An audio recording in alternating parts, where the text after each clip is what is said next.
All right, thank you for staying with Daybreak. The State of the Nation conversation starts right now. Let me introduce my guest one more time. Honorable Danson Mungatana, Senator for Tana River. Honorable Dan Manza, Senator for Makueni. Honorable John Kagusha, Member of Parliament from Kurueni. And Honorable Undo Mudenyo, Member of Parliament for Funyula. Thank you all for making time.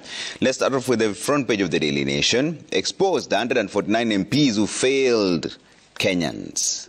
Kagusha, let's start from there. Yeah. Did the members of parliament fail Kenyans? We'll talk about the absentee ones in just a bit. But by passing the housing bill, did they fail Kenyans? These are MPs who mind about Kenyans. The MPs who understand the bigger picture and where we want to go as a country.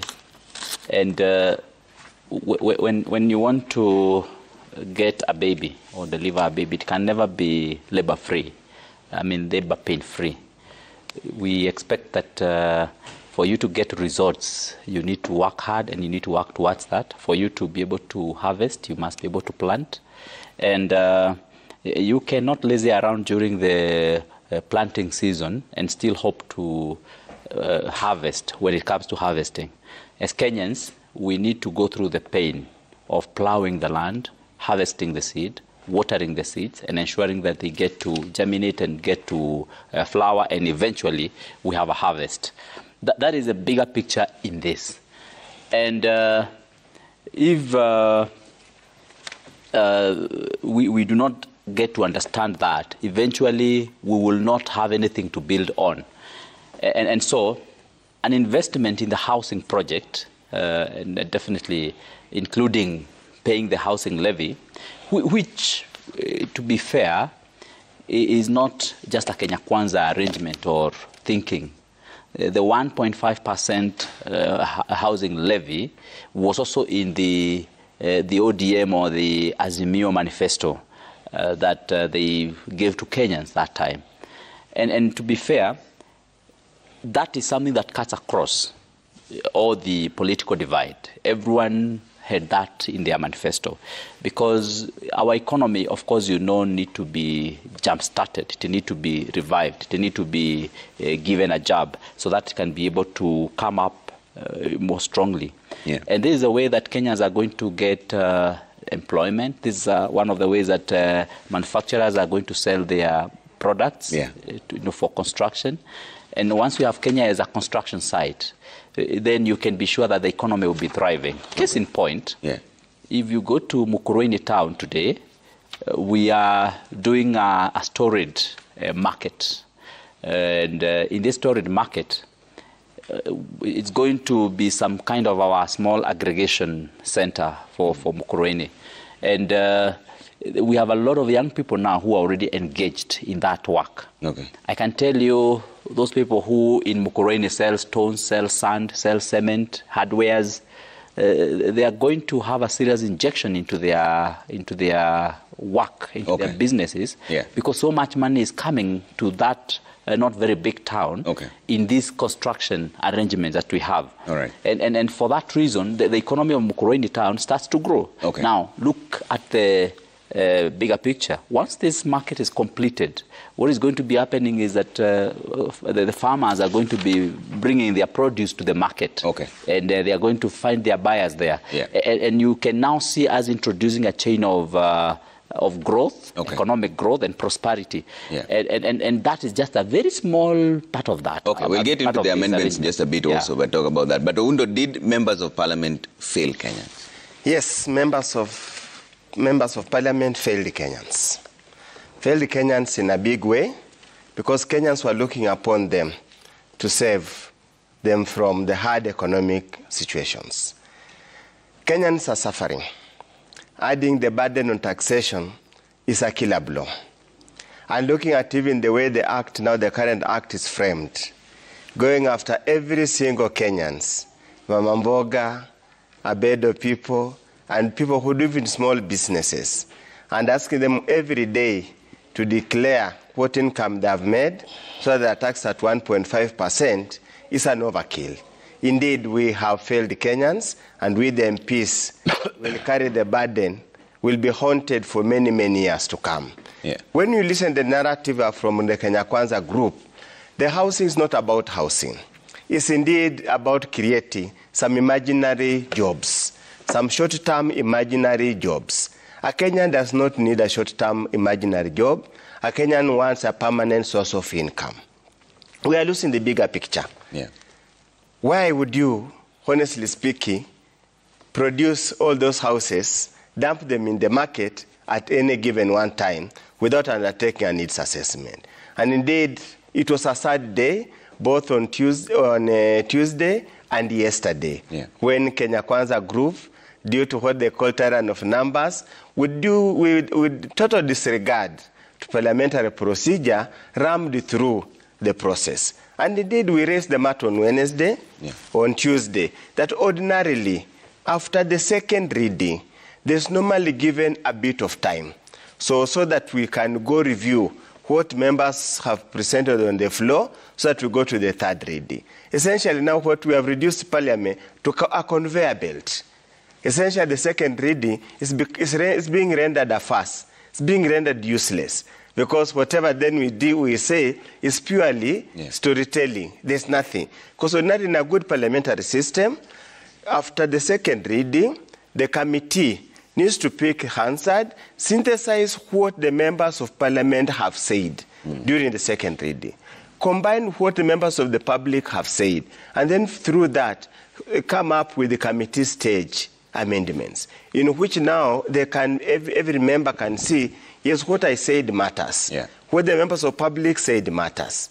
This process, whatever all over the country they went, they were basically told what was supposed to be done. None of what they were told to be done has found its way in the bill. The only thing probably that found its way in the bill was to remove the 10% deposit that was required to pay to acquire that particular house. But the rest of the things, the members, the two combined committees, and if you look at the report, they rubbished everything because they already had a preconceived mind that this must pass. We need to get short-term jobs for boys and girls we promised. But then the rush under which it was taken, there is a growing fear that indeed it's not just about housing. It's not about creating jobs. It could actually be a money laundering scheme. People have got money. They can't take it anywhere. What's the easier way? Pretend you are buying sand. Pretend you are buying stones. Pretend you are buying chuma. All those kind of things. So when the government pays you, you have cleaned your money, it is clean money. Now these are pure allegations, but let me bring in Mungatana on this. This is now coming to the Senate. Do we expect a much more robust conversation there to take into account the people's views? Because the last time you were here, you actually said that there was an older man who gave you express instructions in your area to make amendments. Is it going to be any different there? Okay, let me just say that, first of all, it is commendable what the members of parliament have done in National Assembly. Why? Because we are producing 50,000 units of housing per year. And Trevor, the requirement is 250,000 every year. There is no debate about the requirement for housing, especially here in Nairobi and other parts of the country. So if we are agreed, now, like Honorable Kagushia said, both sides of the houses, of the houses, in fact, even during the debates for looking for votes, the campaigns, both sides had it in the manifestos. So it is pretentious for people to walk out when they can see that there is a need in this country for those housing. Now, we have beaten the bullet. Those of us who are in government have said we are going to try and do something about this problem. Now, it is never easy to be on the side of government because the people always have, whenever you are telling people, let us go this way, and we have to pay this to do this way, Kenyans listening to me understand. But the MPs are playing politics. Why?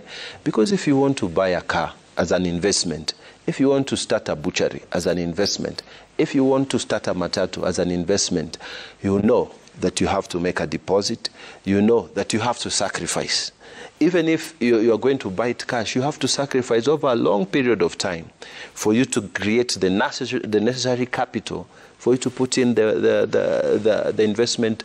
And then the investment doesn't pay the same day. The investment takes time for it to pay. So it is pretentious for people to walk out. And that is something that I find very difficult with colleagues from the other side. You have been elected, for Christ's sake, to sit there and debate. You have been elected to introduce amendments. You have been elected for you to express the views of your people and put them on record, you know. Now, when you walk out, that man from your constituency or your county does not have the legal mandate to sit there and say his bit, you know. It doesn't matter. I mean, in the wild, even big animals avoid fights with small animals, unnecessary fights, because they know that little animal can hurt you when you collide with it, and there is no medicine there to help you. So I'm bringing that analogy into Parliament. You may not necessarily have the numbers to win, but you have the right to express yourself, and you can introduce amendments. In fact, if you have 100 amendments to the bill, that bill would not have passed in one day, because Trevor would introduce, I would introduce, Kagusha, Mheshimiwa, everybody would be continually introducing amendments, and people have to vote. And you know what happens is that then when people see there's so much, and then we want to pass this thing, we go to negotiations. You know, can you drop this, or can you pass this? Okay, we will drop this and this, but we need to pass this. But then when you walk out, obviously, you create, in a very irresponsible manner, you create a highway for the people on the other side to pass through. And the Kenyans out there that you are saying you are now going to make a public court, you're going to talk to they are looking at you, and Kenyans really need to look at MPs who refuse to do the work you have given them. You know, in the Senate, what I see, and I hope this thing comes, what I see there, irrespective of your opinion or whatever, Senate is a different ballgame. We have to be at least 24 delegation, which means 24 elected senator, for us to create quorum for division, that is for voting. So you must listen to the other person. You know, that's why, you know, we always treat each other with such difference. Never see senators, you know, behaving differently, you know, in a certain manner. That is not acceptable, because you need that person to be there even to defeat him. So if everybody says we need to talk, you must give everyone a chance to talk. That's why debate there to answer you is very, you know, informed, is very sober, and then we come to vote. For those who have the numbers, they pass. Those who don't have the numbers, they pass. They don't pass.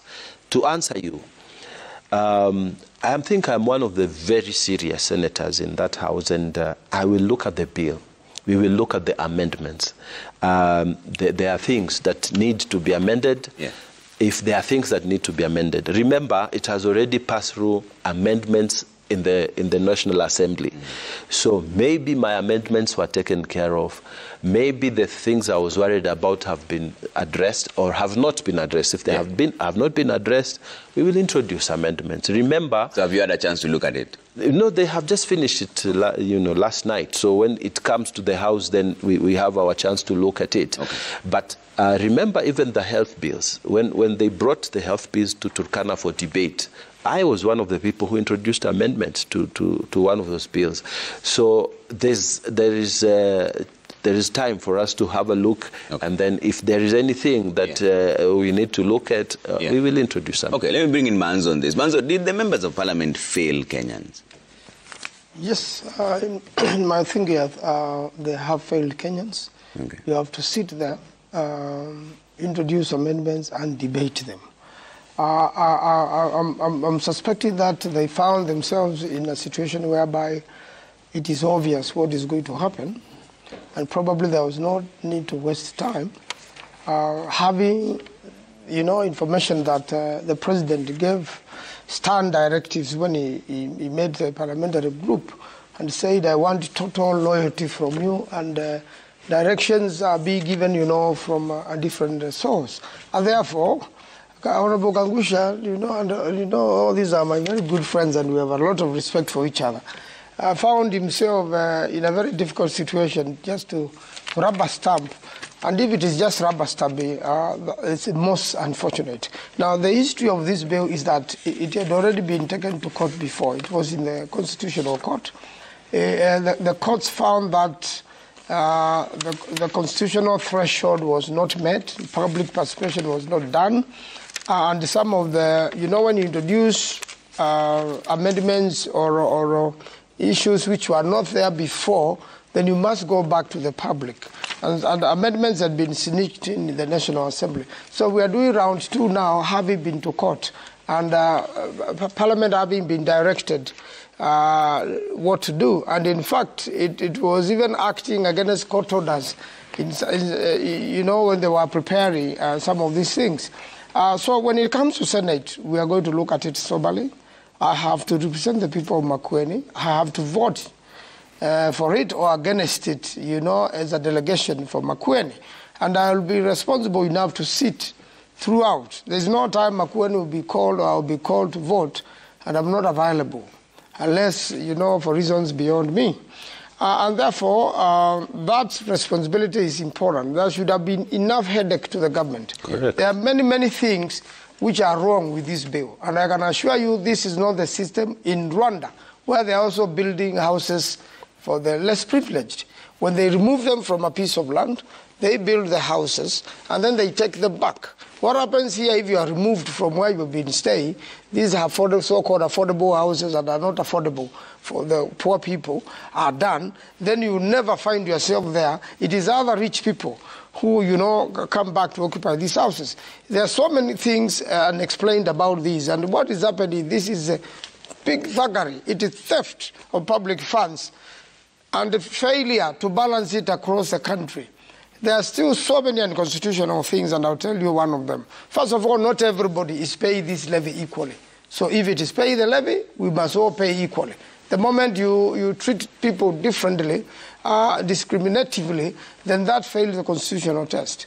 The second one is that where have you shared this land across the 47 counties, and where are you building these houses in the 47 counties? In Makueni, we have no public land for this. In fact, the other day I was challenging the Permanent Secretary of Housing. We have houses in Makueni which were built for the government since 1990. Up to now, they have never been completed. When I was in the House, I will bring up a motion. They will allocate the budget. Then it will be removed the last minute. And then they will say, we have now gotten a contractor. Then the contractor will never go on ground. And those houses have never been completed. So why don't they first complete all those houses in Makueni, which have been pending for years? This, if there was anything serious going on right now, because we already have a budget, and this must also be appearing in every year's budget. So it must be something transparent.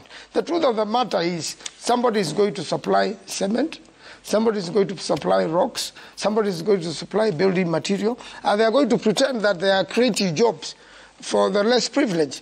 The more you overtax the middle class, then you now completely finish the hustlers. Because if the middle class cannot breathe, then the hustler will suffer more.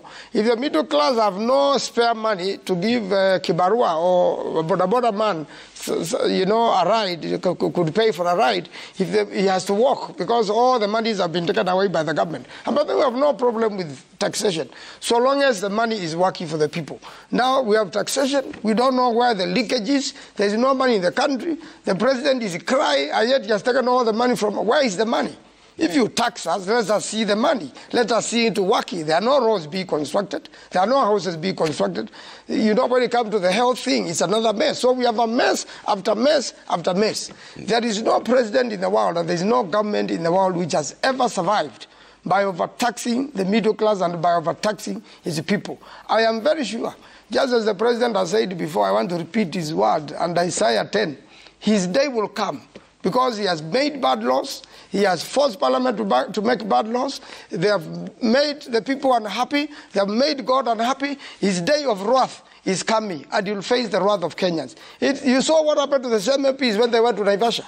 The people of Naivasha, who really voted for them, were shouting at them, they are blocking them, they were calling them thieves. This is what we are. We have become thieves, and we are mistreating the people of Kenya. And the people cannot bear it anymore. The only luck we had, God gave us rain, people have food. You can imagine if the famine continued, this country would have stalled to a halt. Okay. So the only way, if President Ruto is unable to run this nation, he should just resign. Okay. I have to take a quick break here. That's a very strong statement. I have to take a quick break here. When we come back, we still talk about this housing issue for a bit, and there's a lot going on. There's also a warning from the president to the CSS that they're on their own and nobody should use their name. And was this a direct instruction from the president? We'll talk about that in just a bit. Keep your views coming at Trevor Mbija at Citizen TV Kenya. Use the hashtag Daybreak. See you just a